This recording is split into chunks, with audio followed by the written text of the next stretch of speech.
Ginger, you not going out in the sun? No? You too lazy? Come on, you should go out in the sun. Do you want to go out? No? Yeah? You're not sure?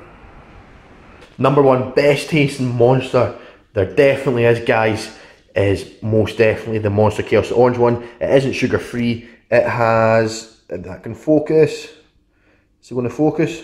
Yep, it's got 43 grams of carbs in it. There you go, it's focused. 43 grams of carbs in it.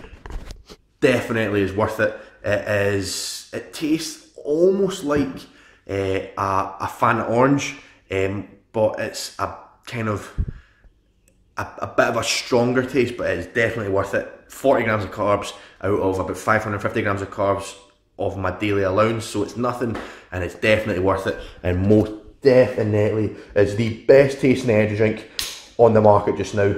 You heard it here first.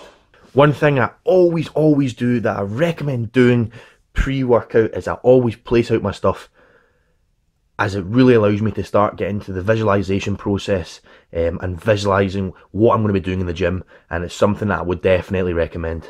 Dude, check this out. This place is a freaking mess. Robbie should be in half an hour, so we're going to need to clean this place up, as this place is just a mess. Bro was training in here this morning, and I left a bit of a mess on Saturday, to be honest. So we're going to quickly clean this place up, guys. And then we're going to get the garage door open. It's an awesome day, and we're going to have a kick-ass workout. That's the place a bit more respectable now looking. Robbie still can't squat because of his hip.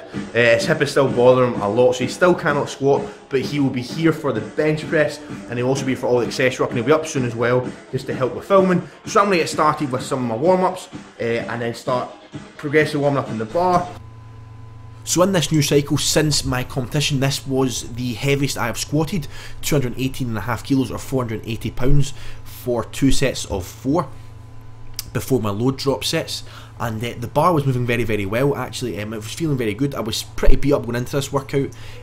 I was very busy over the weekend, so my recovery wasn't quite where I wanted it to be honest. I didn't do as much as I normally do or should have done, but I thought the bar was moving very well, and I was very happy with how my knee tracking was. Last week I felt that my knee tracking was a little bit poor, to be honest.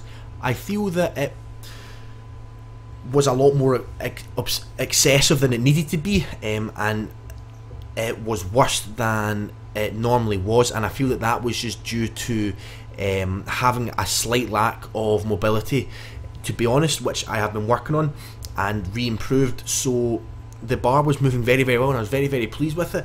And one of the main things that you need to understand is that on volume blocks, and when you're in the middle of volume phases, you're never going to feel 100%. You're never going to feel absolutely great. Very rarely are you going to put the bar on your back and you're going to be thinking the bar's moving ridiculously well and everything's just going absolutely perfectly. You're going to feel beat up for the most part, and you're going to feel little aches and pains, and the bar's maybe just not going to move as fast as you would want it to, but that is totally okay. And in my opinion, in volume blocks, you've just almost got to remove all your conscious thoughts from your training. You can still hit PRs, and you can still hit volume PRs, and even all-time PRs. I mean, in my last block, even during the volume phases, I was hitting all-time PRs, but you need to remove conscious thoughts, because if you're consciously thinking, you're going to be start down yourself, thinking, oh, the bar's not moving as fast as it was, or my form's potentially maybe breaking down a little bit more than it should be, or I'm just not feeling so great, I'm not feeling as strong as I usually do. And it is totally normal, and it's totally acceptable, and you just really need to remove all conscious thoughts. I mean, I've experienced that a lot with training clients, and my own clients and all my athletes that I work with online. If they ever go through their kind of first overreaching phase, the very first one, they're literally like, oh my god, what is this? I feel awful. And you can start doubting yourself and getting all worked up and getting worried about what's going on and why it's not moving so well. But you need to understand is that during volume blocks and overreach blocks and things like that, of that nature, you're never going to feel absolutely great. So if you're consciously thinking and consciously comparing yourself to what you feel you should be optimally performing, it's never going to go well. And that is another reason why I remove, especially in workouts, all form of mental stimulation, because It is simply a case of removing the mind, removing your conscious thoughts, taking yourself somewhere else and just doing what you are set out to do and doing what you are meant to do. And as Dr. Lane Norton says, just simply doing your job. Your job is to go and hit those numbers, and you go in and you just hit those numbers no matter what. Doesn't matter how good you feel, how bad you feel, how the bar's moving, you just simply do it. Because let me tell you, on volume blocks and on overreaching blocks, there's going to be days you go in, you're feeling rubbish, you put the bar on your back and it doesn't feel great. It's happened to me, it's happened to people way better than me, and it will happen to you. And you just need to remove yourself from it, remove yourself from your conscious mind, and just do your job and work with it. And that was kind of how I was feeling today, and it turned out to be a very, very good workout, a very successful workout. Watching the footage back, I felt the bar was moving well, I felt my knee tracking was good, I thought my bench press was doing very well as well, and overall was just a very, very enjoyable workout. With my bench again, I really feel that I'm really, really excited to see where my bench press will go with being in a surplus and deliberately trying to add some body weight and deliberately trying to add as much arm size and shoulder size as possible. That is one of my main goals. I'm really, really excited to see how that will have a good transfer effect over onto increasing my bench press, along with just simply getting stronger on the bench press. I'm really, really excited to see that, and just overall just really excited. I've got the British in 6 months. The Scottish is I think 6 weeks before that, which I don't think I'm going to take part in, because I don't feel that competing in that, which then obviously have the kind of the week deload after that, would give me kind of 4 or 5 weeks, maybe even 6 weeks I think, before the British isn't going to be optimal for performing in the British. So I've got 6 months to the British, so I've got basically 6 months to get a lot bigger, a hell of a lot stronger, and a hell of a lot better at the movements. Very confident in doing so, and just really, really excited to see what the future brings, and just going to give them all. And from what I believe I'm capable of and what I feel I will do in the British, I will make absolute leaps and bounds, massive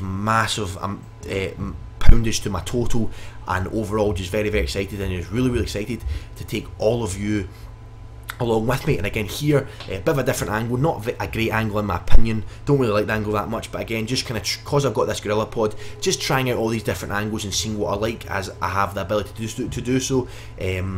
So again, probably didn't really like this angle, but going to work with tons of different angles and just try and get different angles just to make the footage maybe a little bit more different to watch, exciting to watch, which obviously will be better viewing for all of you guys.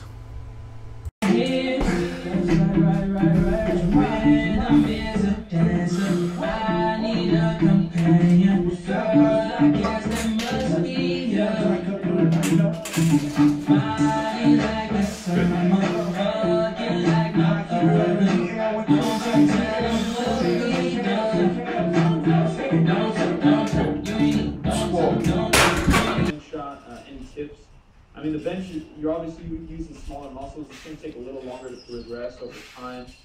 Just stay at it. I personally like to bench heavy almost every other week. I kind of do a rotation where, you know, we bench Thursday, Sunday. So Thursday I'll do like a heavy bench. Sunday will be speed bench. Following Thursday will be like volume or rep bench. Kind of rotate like that. It's kind of like a condensed cube. Hi, Brandon Lilly, Bird Dog. What are some flexible dieting websites, apps to start and stay on flexible dieting? You know, flexible dieting, it is kind of a diet and stuff, but it's not really like a diet. Lay it out because in the past I believe anybody could add it in there. So I could say like, oh, 6 ounces of water has 12 grams of protein, and then you click on that, and then your whole day's jacked up. How deep are Smelly's cheeks?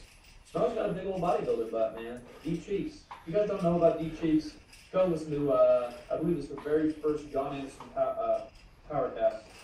Are we going to the European?